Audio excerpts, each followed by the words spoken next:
Hello my little crafty monsters, how's everybody doing today? I hope everybody is fabulous. So, in today's fabulous tutorial, we are going to be doing a do-it-yourself Halloween decor project. Now, I know that this is not my idea. I mean, lately we've been having a lot of videos of not my idea kind of stuff, huh, Jesse? Yes, you have. But anyways, I have been on Pinterest because that's where we get a lot of our motivation. And so we went ahead and we picked up all of this stuff from the Dollar Tree. And I know you know where I'm going with this. I know you know, because if some of you have seen this, then you guys know where I'm going to go with this. But if you haven't seen it, well, we are going to be making a little Halloween decor with this. And you guys are going to see how easy and how fast you guys can make this little bad boy. So without wasting any more time, guys, because I know you guys want to get down and dirty, so let's get down and dirty, boo-boos, and I will see you in a bit. Alrighty then, my little crafty monsters, let's get down and dirty and make these little bad boys right here.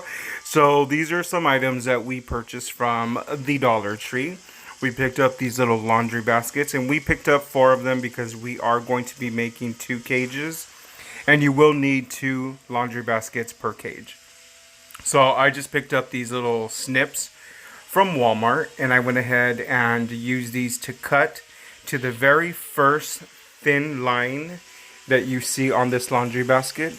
And that's so that we can go ahead and just make this cage a little bit shorter. We don't need it to be so big. The items, the little skeletons that we're going to be putting in the inside of this cage, those are not going to really be that big. We also picked those up from the Dollar Tree. Well, no, it wasn't the Dollar Tree. What are you talking about, Jesse? That was the 99.99999 store. But everything else was picked up from the Dollar Tree. The chain, the baskets, the glue, the zippy ties, everything except for the little doll and the spray paint.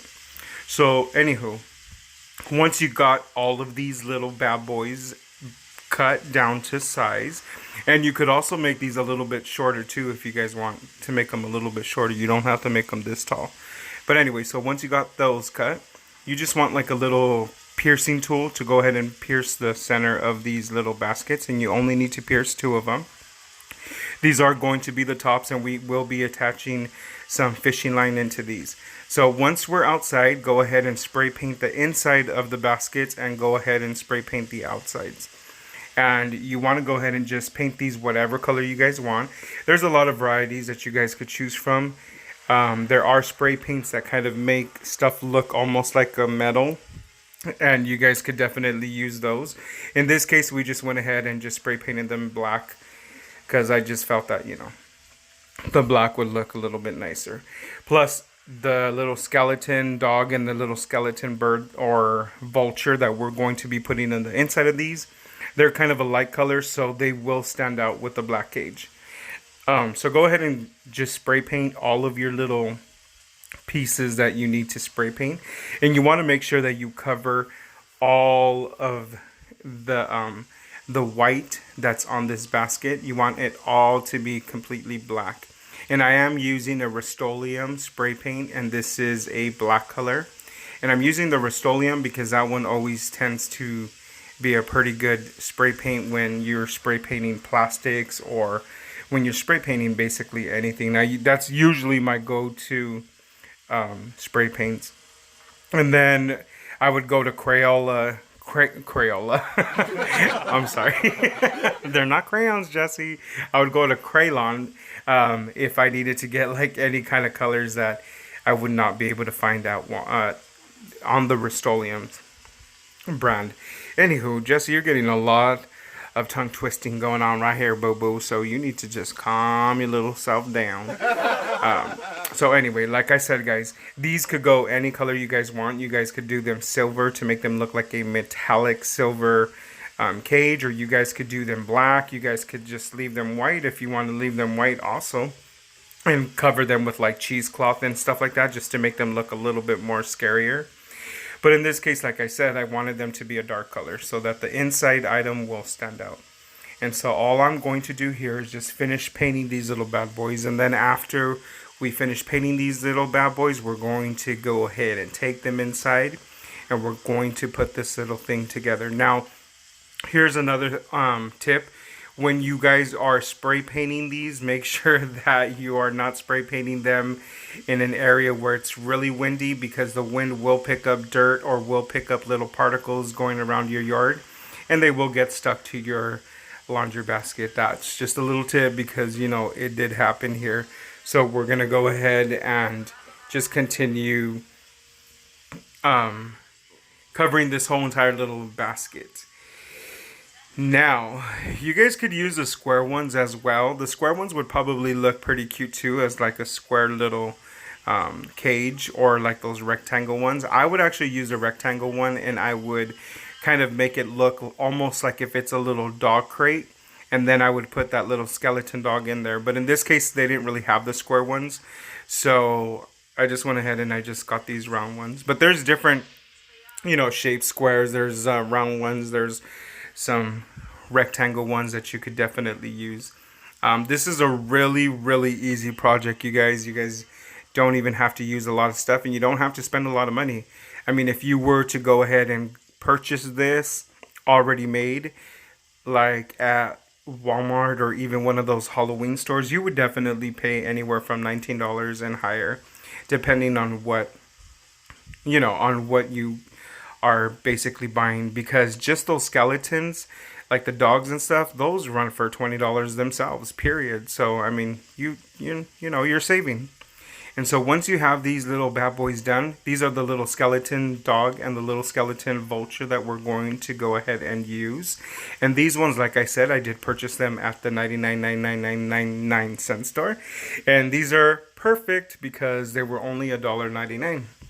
So we are going to go ahead and glue these little bad boys to the bottom part of the cage. The bottom part is the one that you did not poke the hole in. And we were going to glue these, but I decided that I was going to just zippy tie them. We went ahead and we purchased black zippy ties from the Dollar Tree. So we're going to go ahead and use that to attach this little skeleton guy onto the bottom part of the cage. And this just makes it more of a cleaner and easier, you know, an easier way to attach this little bad boy onto the cage. Also too, it's also good to do it this way, because if you were to glue it, you're going to have the risk that if something ever happens to this cage and you need to redo the cage or whatever, that little skeleton guy will be permanently glued onto that cage, and it would be really hard. So you would have to cut that plastic going around his little leg. This case, it's just zippy tied, so if you ever need to take that little skeleton item out, it is as easy as just cutting the zippy ties. We're going to go ahead and do the same thing with this little dog. And some of these items are so light that you don't even need to put a lot of zippy ties. You just need to put them on the back little legs, and that will be sturdy enough to hold this little skeleton in place. And I'm shaking it just to make sure that it's not going to fall. And so, like I said, those two little zippy ties on the back legs were enough to hold him into place.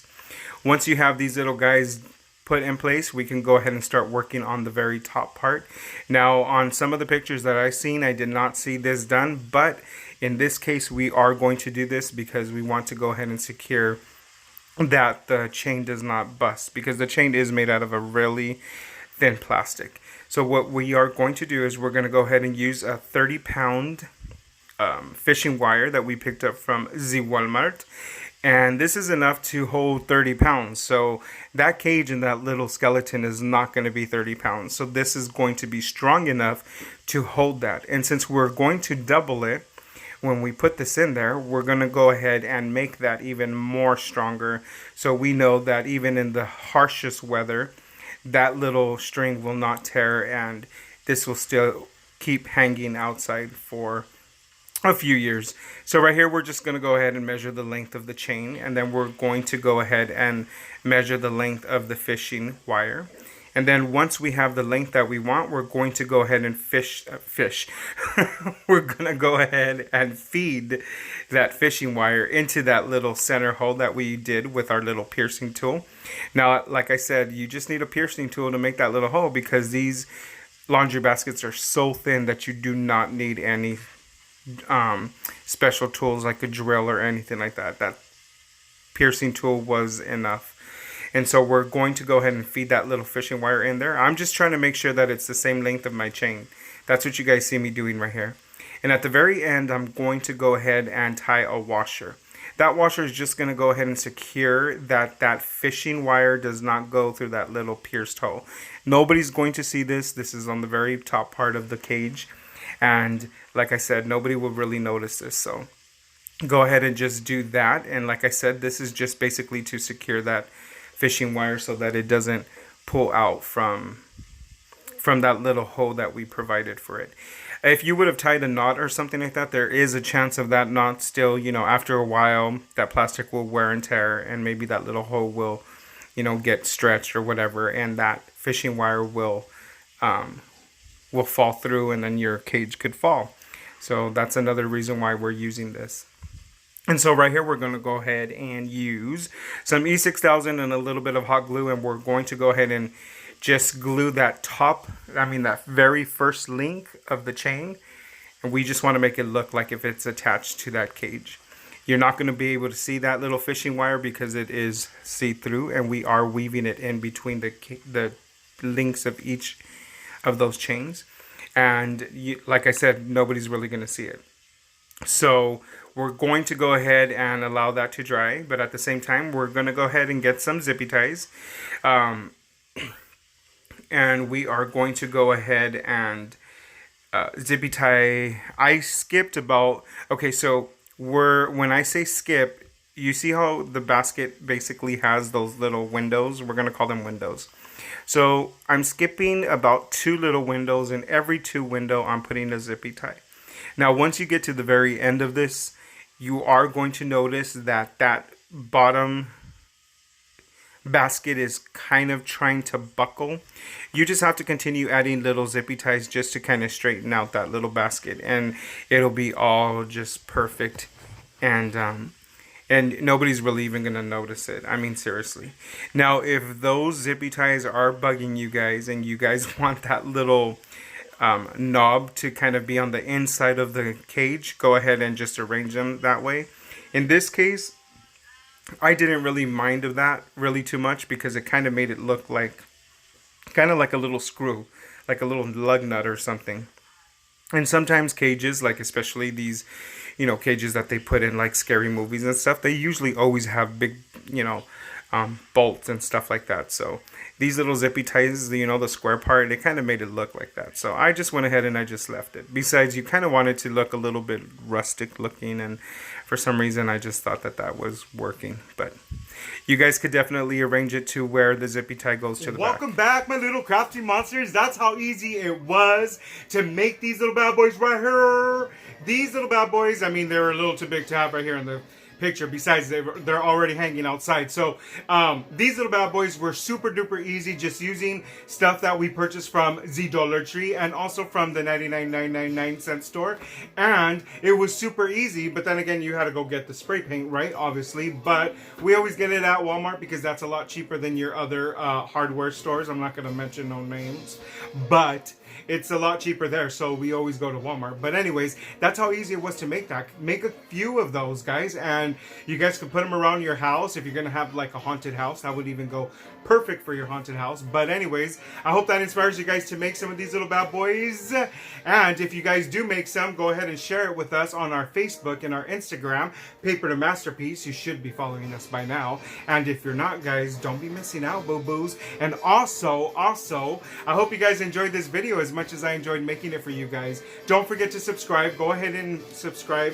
Hit that little icon. It's a picture of moi. And we become BFFFFFFs. Because I know BFs is good, but BFFFF is even better. And since you're already there, my little crafty monsters, just go ahead and hit that little bell icon, because that bell icon is for you, boo-boos. That's so you guys don't be missing out on any new content I put out. You don't want to be falling behind, boo-boos. And also, give us a thumbs up, because that will help our channel grow. Share and tell a friend, because your friends need to know how fabulous these tutorials are. And that's it for now, my little crafty monsters. Until next time, bye.